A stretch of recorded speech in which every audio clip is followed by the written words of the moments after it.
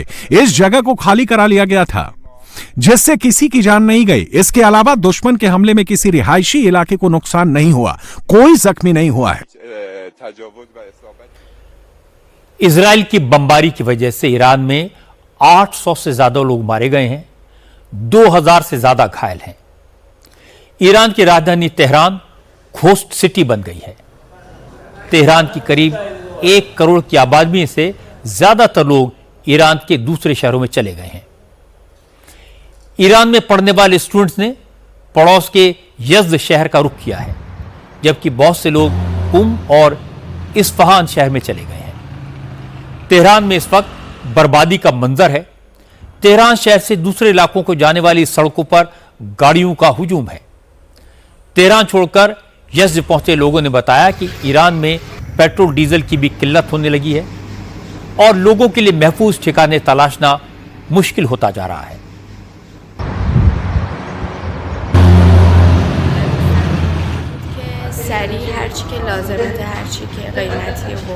मेरी दोस्त ने मुझसे कहा कि मैं अपना सारा कीमती सामान समेट लूं और उसने कहा कि यज़्द में कुछ हॉस्टल फ्री हैं। उसने कहा कि हम ये लड़ाई बंद होने तक वहां ठहर सकते हैं। रास्ते में ईंधन और जीपीएस की गड़बड़ी की वजह से हमें काफी दिक्कतें भी आईं। हालांकि आखिर में हम यहाँ पहुँच गए और इन लोगों ने हमें खुशी खुशी साथ रहने की इजाजत दे दी। हम यहाँ पिछली 2 रातों से रुके हैं। यज़्द दूसरे शहरों के मुकाबले ज्यादा सेफ है। चूंकि कुछ लोगों के ठहरने के लिए दिक्कत हो रही थी, इसलिए हमने तय किया कि हम उन लोगों की मदद करेंगे जिनको मुफ्त में रहने की जगह नहीं मिल पा रही है। इजराइल की बमबारी के बीच ईरान के विदेश मंत्री अब्बास अरागची यूरोपीय देशों से बातचीत के लिए जिनेवा जा रहे हैं, जहां वो फ्रांस, ब्रिटेन और जर्मनी के अधिकारियों के साथ बात करेंगे। फ्रांस के विदेश मंत्री ने कहा कि ईरान के अधिकारी अमेरिका से बात करने को तैयार हैं, लेकिन उनका कहना है कि पहले सीज फायर होना चाहिए। फ्रांस, ब्रिटेन और जर्मनी भी यही चाहते हैं। Dans les échanges que nous avons pu avoir avec les autorités iraniennes, हमारी ईरान के अधिकारियों से बात हुई है, उसमें उनका संदेश बिल्कुल साफ है। वो बातचीत शुरू करना चाहते हैं। अगर युद्ध विराम हो जाए तो ईरान अमेरिका से भी बात करने को तैयार है। हमारी ओर से मैं कह सकता हूं कि हम भी बातचीत शुरू करना चाहते हैं। शर्त बस ये है कि इन वार्ताओं का कोई ठोस नतीजा निकले, ईरान अपने परमाणु कार्यक्रम को पीछे ले जाए और इलाके को अस्थिर करने की अपनी गतिविधि बंद करे। इसमें कोई शक नहीं कि ईरान ने इजराइल पर तगड़े हमले किए हैं, कई शहरों में कई बिल्डिंग्स तबाह की हैं, लेकिन एक्सपर्ट का कहना है कि इन हमलों से इजराइल को ज्यादा फर्क नहीं पड़ेगा। ईरान इस बात पर संतोष तो कर सकता है कि उसकी मिसाइल्स तेल अवीव में आग बरसा रही हैं। ईरान को इस बात का भी संतोष होगा कि उसने इजराइल के आयरन डोम डिफेंस सिस्टम को कई बार नाकाम कर दिया। लेकिन दूसरी तरफ ईरान पर इजराइल के हमले प्रिसाइज और कंट्रोल्ड हैं। इजराइल एक एक करके ईरान की न्यूक्लियर फैसिलिटीज को तबाह कर रहा है। उसका लेटेस्ट अटैक अरक न्यूक्लियर फैसिलिटी पर है, जहां ईरान का हैवी वाटर न्यूक्लियर रिएक्टर था। इजराइल ने ईरान की टॉप मिलिट्री लीडरशिप को 2-2 बार खत्म कर दिया है। अब ईरान की मिलिट्री की कमांड थर्ड लाइन की लीडरशिप के हाथ में है। ईरान की मिसाइल्स का स्टॉक धीरे धीरे कम होता जा रहा है। फिलहाल बाहर से ईरान को कोई सपोर्ट नहीं मिल रहा, जबकि इजराइल के साथ अमेरिका पूरी ताकत के साथ डटा हुआ है। डिफेंस और अटैक दोनों के लिए अमेरिका का सपोर्ट है। ईरान ऊपर से कुछ भी कहे, अंदर से वो भी चाहता है कि यह जंग बंद होनी चाहिए।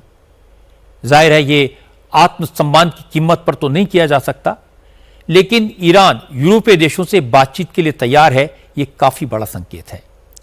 लेकिन जिनेवा में होने वाली बातचीत में इजराइल का कोई खास इंटरेस्ट दिखाई नहीं देता। इजराइल का ईरान के स्काई पर कब्जा है। वो जब चाहे जहां चाहे अटैक कर सकता है, इसलिए वो उस लड़ाई को अंजाम तक पहुंचाना चाहता है। इजराइल का पहला टारगेट है ईरान की परमाणु बम बनाने की क्षमता को खत्म करना। दूसरा निशाना है ईरान में रिजीम चेंज करना। अब इजराइल के निशाने पर ईरान के सबसे बड़े लीडर खामेनेई हैं, लेकिन खामेनेई को खत्म करने से ईरान को बहुत फर्क नहीं पड़ेगा। खामेनेई का बेटा उनकी जगह ले सकता है। मतलब ये, अगर खामेनेई को कुछ हुआ तो इजराइल का ईरान के रिजीम चेंज करने का पर्पस पूरा नहीं होगा। इजराइल को अब इंतजार है कि अमेरिका इस जंग में कब और कैसे एंट्री लेता है। आज प्रेसिडेंट ट्रंप ने कहा उन्होंने ईरान पर अटैक के मिलिट्री प्लान को मंजूरी दे दी है। हालांकि उन्होंने अभी अटैक को फाइनल गो अहेड नहीं दिया है। इस बीच अमेरिका ने अपने aircraft carrier USS Gerald R Ford को यूरोप के लिए रवाना कर दिया है। ब्रिटेन ने भी अपने कुछ जंगी जहाज मिडिल ईस्ट की तरफ भेजे हैं। हालांकि आज प्रेसिडेंट ट्रंप ने एक बार फिर से कहा उन्होंने ईरान पर हमले को मंजूरी नहीं दी है, पर वो इंश्योर करना चाहते हैं कि ईरान के पास एटमी ताकत किसी भी सूरत में नहीं होनी चाहिए। I have ideas as to what to do, but I haven't made a final. I like to make the final decision 1 second before it's due, because things change. I mean, especially with war, things change with war. It can go from one extreme to the other. War is very bad. There was no reason for this to be a war. There was no reason for Russia, Ukraine. A lot of wars there was no reason for. People that I don't want to fight either. I'm not looking to fight. But if it's a choice between fighting and them having a nuclear weapon, you have to do what you have to do. Maybe we won't have to fight. Don't forget, we haven't been fighting. Therefore, you may have to fight, and maybe it'll end, and maybe it'll end very quickly. But there's no way that you can allow, whether you have to fight or not, you can allow Iran to have a nuclear weapon, because the entire world will blow up. I'm not going to let that happen. इस पूरे मामले में आज सबसे बड़ी development यह हुई कि रूस खुलकर ईरान के पक्ष में सामने आ गया। रूस ने अमेरिका को कड़ी चेतावनी दी। रूस के विदेश मंत्रालय ने कहा अगर ईरान इजरायली की जंग में अमेरिका कूदा तो इसके नतीजे गंभीर होंगे। रूसी विदेश मंत्रालय के प्रवक्ता मारिया ज़खारोवा ने इजराइल को भी वार्निंग देते हुए कहा अगर इजराइल ने बुशहर के न्यूक्लियर प्लांट पर अटैक किया तो इसका अंजाम उसको भुगतना होगा, क्योंकि वहां 250 रूसी स्पेशलिस्ट मौजूद हैं। Россия призывает израильское руководство немедленно прекратить налеты на ядерные установки и площадки, находящиеся... हम अमेरिका को चेतावनी देते हैं कि वो इस संघर्ष में अपनी सेना के दखल की हिमाकत न करे, क्योंकि ये बहुत खतरनाक कदम होगा और इसके नतीजे बेहद घातक होंगे। रूस इजरायल के नेतृत्व से भी कहता है कि वो ईरान के उन परमाणु ठिकानों पर हमले फौरन बंद करे जो गारंटी के अंदर हैं और जहां IAEA की टीमें निरीक्षण के लिए जाती रही हैं। हम खास तौर से बुशहर न्यूक्लियर पावर प्लांट की सुरक्षा को लेकर बहुत चिंतित हैं, क्योंकि वहां रूस के स्पेशलिस्ट काम कर रहे हैं। इस बीच एक और बड़ा डेवलपमेंट हुआ। रूस के प्रेसिडेंट पुतिन ने चीन के प्रेसिडेंट शी जिनपिंग से फोन पर लंबी बात की और इसके बाद दोनों नेताओं ने कहा दुनिया की बड़ी ताकतों को ईरान इजराइल वॉर रोकने की कोशिश करनी चाहिए। नोट करने वाली बात यह है कि पुतिन और जिनपिंग दोनों ने ईरान पर इजराइल के हमले को इंटरनेशनल लॉ के खिलाफ बताया। अमेरिका का नाम लिए बगैर जिनपिंग ने कहा दुनिया की बड़ी ताकतों का इजराइल पर अच्छा असर है, उनको चाहिए कि वो जंग की आग भड़काने के बजाय इसको बुझाने का काम करें। रूस के प्रेसिडेंट पुतिन ने भी तुरंत युद्ध रोकने की अपील की और कहा ईरान उन पर भरोसा करता है और अगर दोनों पक्ष चाहेंगे तो वो युद्ध रुकवाने के लिए मीडिएट करने को तैयार हैं। В этой связи, мне кажется, было бы правильным всем вместе जमीन के भीतर जो कारखाने हैं वो मौजूद हैं, उनको कुछ नहीं हुआ है। इस मामले में मुझे लगता है कि उचित ये होगा कि सबको मिलकर काम करना चाहिए ताकि ये टकराव खत्म हो और इसमें शामिल सभी पक्षों के बीच में समझौता हो जाए। इसके लिए एक तरफ तो ईरान के हितों की रक्षा होनी चाहिए जिससे वो एटमी शक्ति का शांतिपूर्ण इस्तेमाल कर सके। मेरा मतलब है कि ईरान को न्यूक्लियर एनर्जी और अन्य क्षेत्रों में न्यूक्लियर टेक्नोलॉजी का इस्तेमाल करने की इजाजत होनी चाहिए। इसके अलावा यहूदी मुल्क इजरायल को भी बिना शर्त सुरक्षा की पूरी गारंटी मिलनी चाहिए। इस मामले में मैं कहूंगा कि हमारे और ईरान के रिश्ते बहुत अच्छे हैं। हम एक दूसरे पर भरोसा करते हैं। हम बातचीत जारी रखकर इस क्षेत्र में उनके हितों का ख्याल रखते हैं। मैं बहुत डिटेल में नहीं जाऊंगा क्योंकि बहुत सी बातें हैं। हमने इन सभी मसलों पर इजरायल और अमेरिका से बात की है और हमने इस बारे में अपने ईरानी दोस्तों को भी संदेश भेजा है। कुल मिलाकर परमाणु ऊर्जा के शांतिपूर्ण इस्तेमाल के ईरान के हितों की हिफाजत की जा सकती है और इसके साथ साथ इजरायल की सुरक्षा संबंधी चिंताएं भी दूर की जा सकती हैं। मेरी राय में ऐसे विकल्प मौजूद हैं। पुतिन इस वॉर में मीडिएट क्यों करना चाहते हैं, पुतिन से जंग को रोकना क्यों चाहते हैं, ये समझने की जरूरत है। इजराइल के निशाने पर ईरान की जो न्यूक्लियर साइट्स हैं उनमें बुशहर भी है। यहां रूस के स्पेशलिस्ट काम करते हैं, करीब 250 रशियंस हैं।